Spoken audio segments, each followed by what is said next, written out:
देखिए, मैं doctor BL Meena, associate professor political science, SPC, government college Ajmer.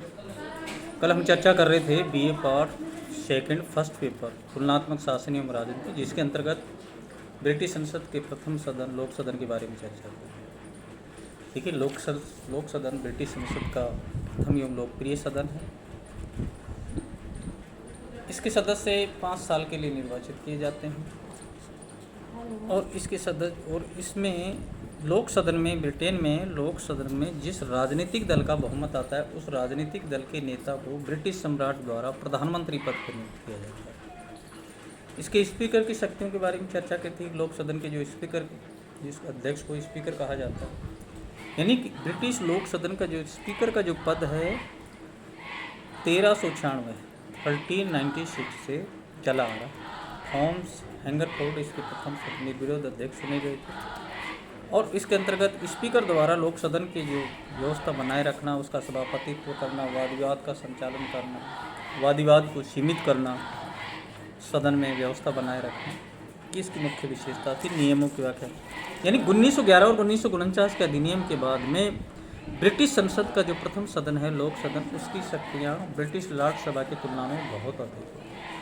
तो यानी कल हमने इसका विस्तृत विवेचन ये किया था कि ब्रिटिश जो कॉमन सभा है, लोक सदन है, वो ब्रिटिश संसद के, ब्रिटेन में संसदात्मक शासन व्यवस्था है और संसदात्मक शासन व्यवस्था में वहाँ का संविधान अलिखित संविधान है, इसलिए संसद ही सर्वोच्च है और ब्रिटेन में जो संसद सर्वोच्च है उसमें लोक सदन सर्वोच्च है, न कि लॉर्ड सभा सर्वोच्च है। तो ये थी, ये चर्चा हमने की और इसी के तहत यानी ब्रिटिश लोक सदन के सदस्यों को भाषण की पूर्ण स्वतंत्रता, उनको गिरफ्तार नहीं किया जा सकता, उनको गिरफ्तार करने से पहले 40 दिन पहले सूचना दी जाती है, बिना स्पीकर की आज्ञा के उनको गिरफ्तार। आज का जो हमारा टॉपिक है कि ब्रिटिश लोक सदन की शक्तियाँ और कार्य एवं शक्तियाँ क्या। देखिए, सबसे पहले है विधायी शक्ति। सरकार के 3 अंग इंग्लैंड में भी हैं, कार्यपालिका, व्यवस्थापिका और न्यायपालिका।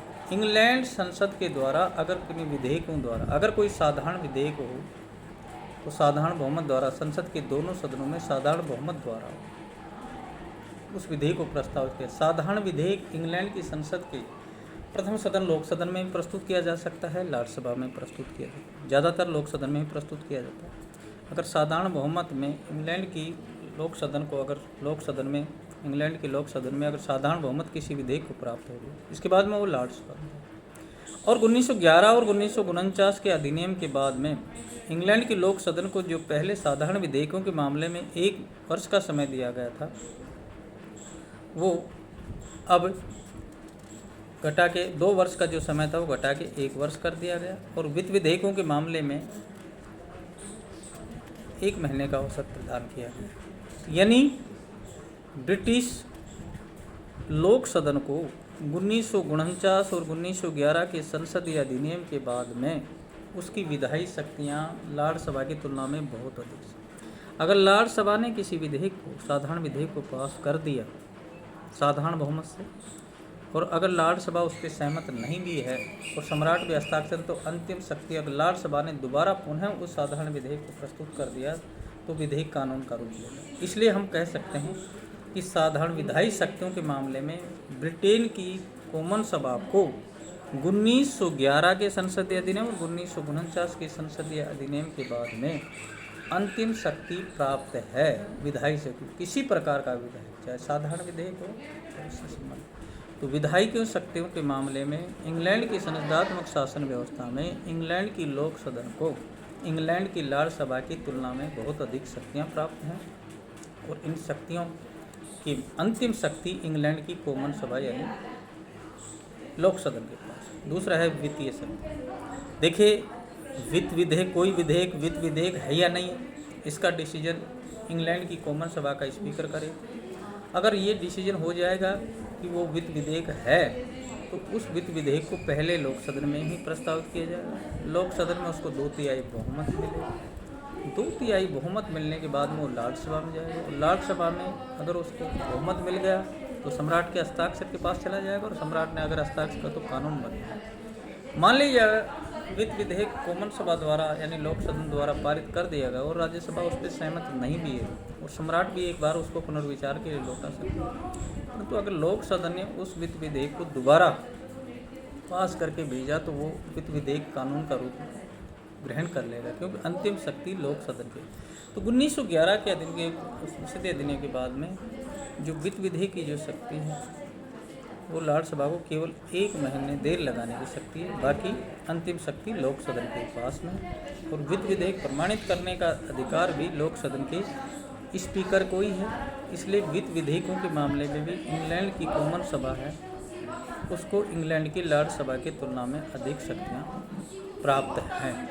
तो ये इंग्लैंड की वित्तीय तो विधायी शक्तियाँ और वित्तीय शक्तियों के मामले में इंग्लैंड की जो कॉमन सभा है इंग्लैंड की राज्यसभा की तुलना में बहुत अधिक, क्योंकि इंग्लैंड की संसदात्मक शासन व्यवस्था जिस प्रकार भारत में संसदात्मक शासन व्यवस्था है और हमारी संसदात्मक शासन व्यवस्था में भी चाहे साधारण विधेयक हो चाहे वित्तीय विधेयक हो, अंतिम शक्ति लोकसभा के पास में है न कि राज्यसभा के पास में। इसलिए वित्त विधेयक को प्रमाणित करना, वित्त विधेयक है या नहीं है ये डिसाइड करना इंग्लैंड की कॉमन सभा के पास में अंतिम शक्ति। दूसरा है, तीसरा है कार्यपालिका शक्ति।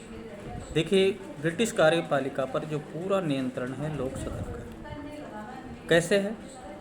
इंग्लैंड की व्यवस्थापिका इंग्लैंड के लोक सदन में जिस राजनीतिक दल का बहुमत आता है उस राजनीतिक दल के नेता को इंग्लैंड के सम्राट द्वारा प्रधानमंत्री पद पर नियुक्त किया जाता है और प्रधानमंत्री के पद परामर्श पे उसी राजनीतिक दल से संबंधित व्यक्तियों को मंत्री नियुक्त किया जाता है।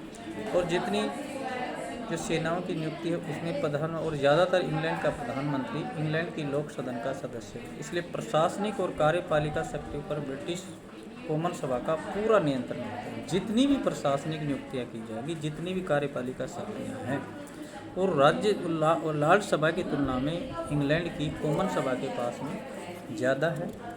इसलिए इंग्लैंड की कॉमन सभा को कार्यपालिका यानी प्रशासनिक शक्तियाँ, देखिए जितने भी जो प्रशासनिक कार्य होते हैं कार्यपालिका इंग्लैंड में 2 प्रकार कार्यपालिका, इंग्लैंड की संसदात्मक शासन व्यवस्था में 2 प्रकार कार्यपालिका, एक नाममात्र कार्यपालिका और एक वास्तविक कार्यपालिका। वास्तविक कार्यपालिका इंग्लैंड के सम्राट में नियुक्त होती और सम्राट लोक सदन का ही सदस्य होता है। नाममात्र कार्यपालिका इंग्लैंड के सम्राट में नियुक्त होती, वो औपचारिक प्रधान जिस प्रकार भारत का राष्ट्रपति है। इसलिए प्रशासन की जो वास्तविक शक्तियों का जो प्रयोग करता है वो इंग्लैंड का प्रधानमंत्री करता है न कि सम्राट करता है। तो हम कह सकते हैं कि प्रशासनिक शक्ति में जितनी प्रकार की भी संधि समझौता है चाहे नियुक्तियाँ हैं वो इंग्लैंड के प्रधानमंत्री के द्वारा ही किए जाते हैं, उनके ही नाम से किए जाते हैं। सहमति सम्राट की सहमति जरूर होती है, परंतु इंग्लैंड की संसदात्मक शासन व्यवस्था में इंग्लैंड के सम्राट की जो स्थिति है वो भारत के राष्ट्रपति की तरह है, वो कार्यपालिका का औपचारिक प्रधान है। यानी कि संसदात्मक शासन व्यवस्था में 2 प्रकार की कार्यपालिका, एक नाममात्र की एक वास्तविक। भारत में भी जिस प्रकार नाममात्र कार्यपालिका राष्ट्रपति में निहित और वास्तविक कार्यपालिका प्रधानमंत्री में निहित होती है, उसी प्रकार इंग्लैंड में भी जो नाममात्र की जो कार्यपालिका है वो वहाँ के सम्राट में निहित होती है और वास्तविक कार्यपालिका प्रधानमंत्री में निहित होती है। इसलिए प्रशासनिक शक्तियाँ, कार्यपालिका शक्तियाँ पूर्ण रूप से इंग्लैंड की लोक सदन के पास में हैं, क्योंकि लोकसभा में ही वहीं से प्रधानमंत्री की नियुक्ति होती है। और कार्यपालिका दूसरा हम ये कह सकते हैं कि इंग्लैंड में जैसे संसदात्मक शक्तियाँ प्राप्त है, इंग्लैंड में संसदात्मक शासन व्यवस्था और संसदात्मक शासन व्यवस्था में कार्यपालिका व्यवस्थापिका के प्रति उत्तरदायी है। तो हम लोग यहाँ क्लियर कर दें कि कार्यपालिका व्यवस्थापिका के प्रथम सदन लोक सदन के प्रति उत्तरदायी है न कि राज्यसभा के, क्योंकि लोक सदन द्वारा ही अविश्वास का प्रस्ताव पारित करके कार्यपालिका को भंग किया जा सकता है। इसलिए अंतिम शक्ति लोक सदन के पास है, लोक सदन को विघटित किया जा सकता है। लोक सदन में अगर सत्तारूढ़ राजनीतिक दल का बहुमत नहीं रहता है तो अविश्वास प्रस्ताव पारित करने का जो अधिकार है इंग्लैंड के लोक सदन को ही लोक सदन द्वारा ही है। तो हम कह सकते हैं कि इंग्लैंड की संसदात्मक शासन व्यवस्था में अविश्वास यानी कार्यपालिका और व्यवस्थापिका, जो कार्यपालिका है व्यवस्थापिका में से ही चुनी जाती है और कार्यपालिका व्यवस्थापिका के प्रति उत्तरदायी है। इसका मतलब यह है कि अगर व्यवस्थापिका कार्यपालिका ने विश्वास मत खो दिया तो इंग्लैंड की लोक सदन के द्वारा अविश्वास का प्रस्ताव पारित करके उस सरकार को बर्खास्त किया जा सकता है, हटा दिया जाता है। तो यानी कि कार्यपालिका व्यवस्थापिका के प्रथम सदन लोक सदन के प्रति उत्तरदायी है न कि राज्यसभा। तो प्रशासनिक और कार्यपालिका शक्तियों के मामले में भी इंग्लैंड की कॉमन सभा इंग्लैंड की लाड़ सभा की तुलना में बहुत अधिक शक्तिशाली है। जितनी भी संधि और समझौता किए जाते हैं वो भी कार्यपालिका, इंग्लैंड में एक तरह संसदात्मक या मंत्रिमंडलात्मक शासन व्यवस्था, और हमने भी जो हमारी संसदात्मक शासन व्यवस्था है उसको इंग्लैंड की से ग्रहण किया है, क्योंकि हमारे यहाँ इंग्लैंड का राज था। तो हम कह सकते हैं कि इंग्लैंड की जो कॉमन सभा है उसको प्रशासनिक शक्तियाँ, विधायी शक्तियाँ और कार्यपालिका यानी प्रशासनिक शक्तियाँ इन मामलों में विशेषकर 1911 और 1949 की संसदीय अधिनियम के बाद में इंग्लैंड की संसद के प्रथम सदन कॉमन सभा की शक्तियों को बढ़ा दिया गया है। साधारण विधेयकों के जो समय था लाड़ सभा को 2 वर्ष का दिया, उसको घटा के 1 वर्ष कर दिया गया। वित्त विधेयकों का समय 1 महीने कर दिया गया। तो 1911 और 1949 के संसदीय अधिनियम के बाद में इंग्लैंड की कॉमन सभा इंग्लैंड की लाड़ सभा की तुलना में बहुत अधिक शक्तिशाली है। तो ये हैं लोक सदन के कार्य एवं शक्तियाँ जिसकी हमने चर्चा करी है।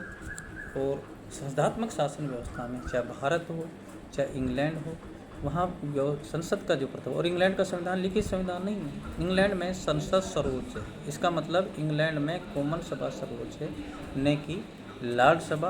और व्यवस्थापिका कार्यपालिका व्यवस्थापिका के प्रथम सदन लोक सदन के प्रति ही उत्तरदायी है, न कि लाड़ सभा।